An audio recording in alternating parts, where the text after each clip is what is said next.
Hello guys, my name is आयुषन। बहुत बहुत स्वागत है तो अपने कमाल के चैनल आयुषन व्लॉग्स में। अगर आप चैनल पर नए हैं उनको सब्सक्राइब करिए, लाइक करिए और शेयर करिए, जिससे कि सभी को पता पड़ सके एमईटी की सही बात। ठीक है।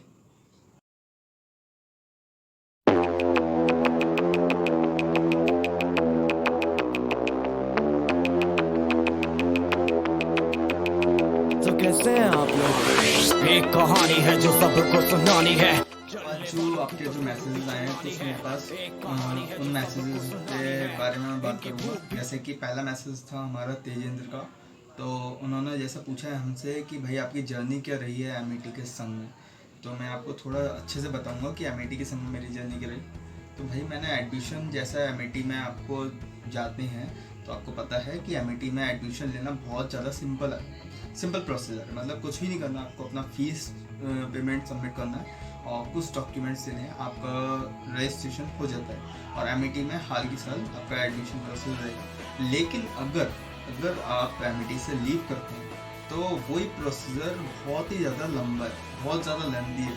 अगर आपने एडमिशन लिया तो आपने हाल की साल एक फॉर्म में क्लियर हो गया, लेकिन अगर आपको एडमिशन लीव करना है तो उस प्रोसीजर में ये समझिए कम से कम आपको 2 से 3 बार तो मेल डालना होगा सर को, 3 से 4 बार आपको एप्लीकेशन लिख के देनी होगी मैम को, क्लास कोऑर्डिनेटर को, बहुत जगह, और कई बार आपको कॉल करके पूछना पड़ेगा। क्योंकि जब मैंने अपना एडमिशन लीव किया था कम से कम मेरे को 3 से 4 बार मेरे को एप्लीकेशन सबमिट करी और मेल डाला कई जगह। उसके बाद भी मेरे को 3 से 4 महीने में, मतलब 4 महीने में मेरे को अपना रिफंड लेटर, मतलब सब चीज़ मेरे को डॉक्यूमेंट्स मेरे वापस मिला है। मतलब ओरिजिनल तो वो लोग देते भी नहीं, मेरे को सिर्फ उन्होंने एमईटी की तरफ से माइग्रेशन सर्टिफिकेट दिया है जो एमईटी का है, मतलब मेरे ओरिजिनल डॉक्यूमेंट्स वो बिल्कुल नहीं देते। जैसे मैंने एमईटी में फिर एडमिशन ले लिया फाइनली, तो फिर उसके बाद हमारी टाइम था, उस टाइम पे सितंबर में चालू हो गई थी क्योंकि कोविड का टाइम था, तो लेट क्लासेस चालू हुई थी, तो हमारी सितंबर के टाइम पे चालू हो गई क्लास। फिर हम पढ़ते रहे, तो मैं 1 महीना अच्छे से पढ़ाई करने के बाद हमें समझ में नहीं आ रहा था, लेकिन फिर मैंने तब भी अपने दोस्तों से बात करी, भाई आप लोगों को भी आ रहा है कि नहीं आ रहा। क्योंकि जब कॉलेज के टाइम पे नए नए मेरे जो दोस्त बने थे कॉलेज में, तो फिर मैंने उनसे बात करी कि भाई मेरे को अकेले को नहीं आ रहा, कि आप में से कोई है जिसको नहीं आ रहा, मतलब मेरे को तो नहीं आ रहा, चलो मैं मान लूँ, लेकिन और कोई भी है कि वो लेके घूम रहा है कि नहीं भाई मेरे को आ रहा है लेकिन एंड में कुछ नहीं आ रहा। तो मेरे को तो नहीं आ रहा था, तो उन्होंने भी ये मेरे से बोला कि भाई हमें भी नहीं आ रहा, लेकिन अब क्या करें, मतलब क्लास तो लेनी पड़ेगी, क्योंकि क्लास नहीं छोड़ सकते। क्लास छोड़ने का एक बैक पॉइंट है, क्योंकि एमईटी में ऐसा रूल है कि अगर आप क्लास वगैरह लीव करते हैं, मतलब छोड़ते हैं, तो आपकी अटेंडेंस बिल्कुल मतलब कम होती जाएगी। उधर 80% से अबव अटेंडेंस चाहिए आपको अच्छे से मेंटेन, मतलब उसके मार्क्स अलग से मिलते हैं और संग में फिर चाहे कुछ समझ में आए चाहे नहीं आए, लेकिन एमईटी आपको क्लास लेनी है, मतलब चाहे आप पे टाइम हो चाहे नहीं हो। तो हमने फिर सोचा भाई नहीं आ रहा समझ में, ठीक है अपन प्राइवेट कहीं कोचिंग देते हैं। तो हमने ऑफलाइन कोचिंग का भी कहीं ना कहीं सोचा कि हम देख लेते हैं, अब ज्वाइन कर लेते हैं, लेकिन टाइम बिल्कुल भी नहीं था एमईटी के बाद, क्योंकि एमईटी में 9 o'clock to 5 o'clock पूरा शेड्यूल टाइट था। एमईटी वाले आप अपना शेड्यूल खुद नहीं बनाते, आप अगर एमईटी में पहुंच गए तो आपका शेड्यूल एमईटी वाले पूरा बना के सेंड कर देंगे आपको कि अब ये फाइनल रहेगा आपका 9 o'clock to 5 o'clock आपको परमानेंट बैठना है एक जगह। ठीक है, आपका शेड्यूल टाइट है, आप 1 मिनट के लिए भी नहीं हिल सकते, चाहे आपको समझ में आए चाहे बिल्कुल नहीं आए, उनकी तरफ से आपको बैठना है तो बैठना है। और जैसे ही कॉलेज फिर ओपन होते ऑफलाइन का, फिर मैंने सोचा कि ऑफलाइन अगर ऑनलाइन अभी चल रहा है, ऑनलाइन में 9 to 5 o'clock का शेड्यूल है, तो जब ऑफलाइन चालू हो जाएगा तो उसमें शेड्यूल तो अलग ही हो जाएगा, मतलब 7:30 मॉर्निंग टू 7 o'clock PM इतना हो जाएगा हमारा शेड्यूल। तो मतलब ऑफलाइन तो जा ही नहीं सकता किसी भी हाल में भाई, और कुछ भी मतलब अलग से मेरे को क्लासेस वगैरह ज्वाइन करनी हो किसी भी अदर एक्टिविटीज़ में, तो उसमें भी मैं नहीं जा सकता, क्योंकि एमईटी वाले जब वो बोल रहे हैं कि साहब भैया हमें क्लास में अगर बंदा चाहिए तो चाहिए, उनकी तरफ से देखना चाहिए कि क्लास में बच्चे बैठे हैं, चाहे समझ में आ रहा हो चाहे नहीं आ रहा हो। अब एमईटी वाले इधर तो बहुत ठीक है कि भाई आना चाहिए बच्चे को, चाहे कुछ समझ में आए चाहिए नहीं आए, लेकिन बच्चे को आना है, कॉलेज आना है। लेकिन एक मामले में बहुत सही है वो, क्या, फीस के मामले में। भाई फीस के मामले में कोई भी चीज़ में लेट बर्दाश्त कर लेते हैं हम लोग। फीस के मामले में अगर आप प्रैक्टिकल मतलब कुछ भी असाइनमेंट वगैरह दे रहे हैं, एक आध दिन लेट का वो मान जाएंगे, सर से अगर बोलेंगे 5 दिन तक मान जाएंगे, लेकिन फ़ीस के मामले में 1 दिन का भी नहीं। 1 दिन अगर आप लेट हुए 50 रुपीज़ पेनल्टी, 15 डेज लेट हो गए 750 रुपीज़ पेनल्टी, 15 डेज से अगर ऊपर होते हैं तो 15,000 रुपीज़ पेनल्टी। भाई कुछ होती है 15,000 रुपीज़ पेनल्टी सीधे। हाँ रियल में कह रहा हूँ, क्योंकि ये कहीं भी डॉक्यूमेंट्स में है नहीं है, एमईटी में लिखा भी नहीं है कहीं, लेकिन ये है। अगर आप एमिटी में एडमिशन ले रहे हैं तो आपको ये पता होना चाहिए कि 15,000 रुपीज़ पेरेंटी है, क्योंकि जैसे कि मेरे को नहीं पता था तो मेरे को नया शौक लगा। आपको ये अगर एमिटी में जा रहे हैं तो आपको ये शौक ऑलरेडी आपके जिस्म में होना चाहिए कि भाई मेरे को पता है कि एमिटी में इतनी है तो मैं ये झेल सकता हूँ, ठीक है ना। ऐसा नहीं होना चाहिए कि भाई नया नया करंट लग गया जैसे मेरे को लगा था, ठीक है ना। मेरे ऐसा नहीं होना, क्या मेरा तो फाइनल हो गया था भाई फर्स्ट सेम में कि मेरे को नहीं अब एमिटी रखना है, मेरे को लीव करना है, ठीक है। मेरा हो गया 1 साल ड्रॉप, कोई दिक्कत नहीं है, लेकिन मेरे को अब एमिटी नहीं रखना हो गया, ठीक है। कई लोगों ने बोला भाई पैसे तेरे राजा बाबू है, मैसेजेस आए थे आपके, अरे राजा बाबू के पैसे चले गए। भाई मेरे पापा का बहुत सही पैसा था, इसलिए मैंने थोड़ा बोला आप पे अगर फालतू पैसा है, मतलब गलत रास्ते का पैसा है, तो आप लोग जा सकते हैं और वेस्ट कर सकते हैं मनी। मेरी तरफ से नहीं है, क्योंकि मैं ऐसा नहीं हूँ कि मैं फालतू अपना पैसा दे सकूँ। तो आपके पास है तो आप जाइए एमिटी में ज़रूर एडमिशन लीजिए, फालतू पैसा हो तो, ठीक है। तो आगे अपन बात करेंगे। तो भाई नेक्स्ट अपना है अनुज भाई, अनुज राठौर। अनुज राठौर ने बहुत अच्छा क्वेश्चन पूछा है भाई कि एमिटी वाले 100% प्लेसमेंट दे रहे हैं, गारंटी है उनकी। तो भाई 100% कोई चीज़ है आज के टाइम में, ये बताओ। प्योर जो घी आता है वो भी 100% प्योर है क्या?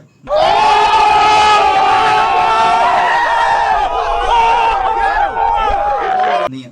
तो ये विश्वास मत करा करो भाई, ये 100% दे रहे हैं प्लेसमेंट। अब एक बात बताऊँ, जब एमिटी में मेरे बैच में 60 स्टूडेंट थे, मेरे सेक्शन में ओनली टोटल 300 स्टूडेंट का बैच था, क्योंकि 5 सेक्शन थे तो 300 स्टूडेंट हो गए। मतलब एक एमिटी में बीटेक CS के ओनली 300 स्टूडेंट्स बहुत ज़्यादा होते हैं भाई, और 300 स्टूडेंट्स का प्लेसमेंट बहुत ऊपर का है, ठीक है। और 300 स्टूडेंट का प्लेसमेंट संग बीटेक CS है तो ओनली। अब इसमें आप इलेक्ट्रिकल में जाएंगे, ठीक है, मैकेनिकल में जाएंगे और सिविल में जाएंगे, और फिर आप इधर BBA में चले गए, BSc, BCom, LLB, B pharma, बहुत डिग्री हैं भाई, और सभी का 100% है इनका। ऐसा नहीं है किसी में 90 है, 95 है, 80 है, 70 नहीं, गलत काम नहीं, 100% सब में 100% है आपका, किसी में 1% भी कम नहीं है बच्चे का, 100% प्लेसमेंट है।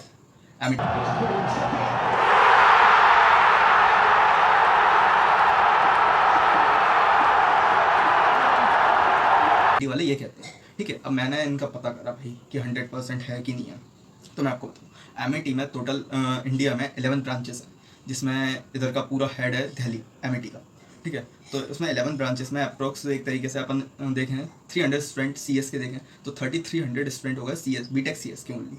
अगर अप्रोक्स अपन देखें तो एक कॉलेज में अप्रोक्स 1500 to 2000 स्टूडेंट रहते हैं एमिटी में, हर चीज़ के मिला के, मतलब बीटेक, BBA, BSc, BLLB, सब चीज़ के, हर चीज़ के मिला के 1500 to 2000 स्टूडेंट रहते हैं अप्रॉक्स। अगर अपन देखें तो 20,000 स्टूडेंट to 22,000 स्टूडेंट रहते हैं पूरे इंडिया में।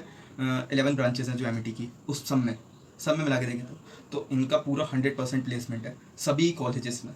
तो जैसा कि आपको पता है, आपने देखा है, एमिटी वाले ने सब ने बोला है कि भाई हमारा 100% प्लेसमेंट है, तो ये पूरे 22,000 बच्चे को प्लेसमेंट दिलवा देते हैं। Oh my God! Wow! ऐसा सुना है मैंने भी भाई, मेरे को भी नहीं पता, क्योंकि मेरे को ये पता है कि आपको समझ में आ गया कि है कि नहीं है, आई थिंक। और ये समझ जाना चाहिए आप लोगों को कि 11 ब्रांचेस हैं, उसमें 3300 स्टूडेंट हैं बीटेक CS ओनली के, तो इतना है। मतलब कंपनीज़ वाले NIT छोड़ेंगे, IIT छोड़ देंगे, बिट्स पिलानी छोड़ देंगे, ठीक है, IIIT छोड़ देंगे, सबसे पहले एमिटी में आएंगे। वो भी कहाँ पे? एमिटी ग्वालियर में। सोच सकते हो, ठीक है, समझ में आ गया होगा, ठीक है। नेक्स्ट अपन बात करेंगे भाई तृप्ति का मैसेज आया था भाई, MBA के लिए कैसा है।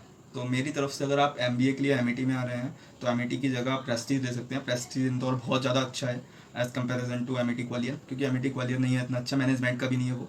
मैनेजमेंट के लिए अगर आप जा रहे हैं तो एमिटी प्रेस्टीज बहुत ज़्यादा अच्छा है इंदौर का, क्योंकि वो फुल्ली मैनेजमेंट कॉलेज है, तो उसमें आपका चांस बहुत ज़्यादा अच्छा है, ठीक है। नेक्स्ट एक अपन बात करेंगे, एक भाई का मैसेज आया था कि भाई ग्वालियर में अगर आप अपन हैं तो एमिटी और ITM में कौन से ज़्यादा बेटर है। तो एमिटी में से ITM में से मैं ये बोलूँगा कि देखो, मैंने दोनों का देखा। तो ITM को अपना 1997 में इस्टेब्लिश हुआ है ITM यूनिवर्सिटी, और एमिटी अपना इस्टेब्लिश हुआ है 2010 में। तो ये ऑब्वियसली सी बात है कि जितना बड़ा या बुज़ुर्ग या कोई बड़ा इंसान होता है तो उसको ऑब्वियसली सी बात है कि छोटे से ज़्यादा पता होता है, नॉलेज ज़्यादा होती है, ये आप लोग समझ आएंगे। तो ये मेरी तरफ से सही था कि उसको ज़्यादा ठीक है वो, और बजट के मामले में भी, क्योंकि वो गवर्नमेंट टच्ड है, ITM यूनिवर्सिटी गवर्नमेंट टर्स्ट है, लेकिन MIT university fully private college है, ठीक है। सेकंड मैं बात करूँगा एफिलिएशन, तो दोनों का सेम है, लेकिन ITM इज़ बेटर क्योंकि उसका प्लेसमेंट भी अच्छा है, और सेकंड उसकी फ़ीस वगैरह बहुत सही है, मतलब अफोर्डेबल, इतना नहीं है MIT की तरह। Okay, thank you for watching this video.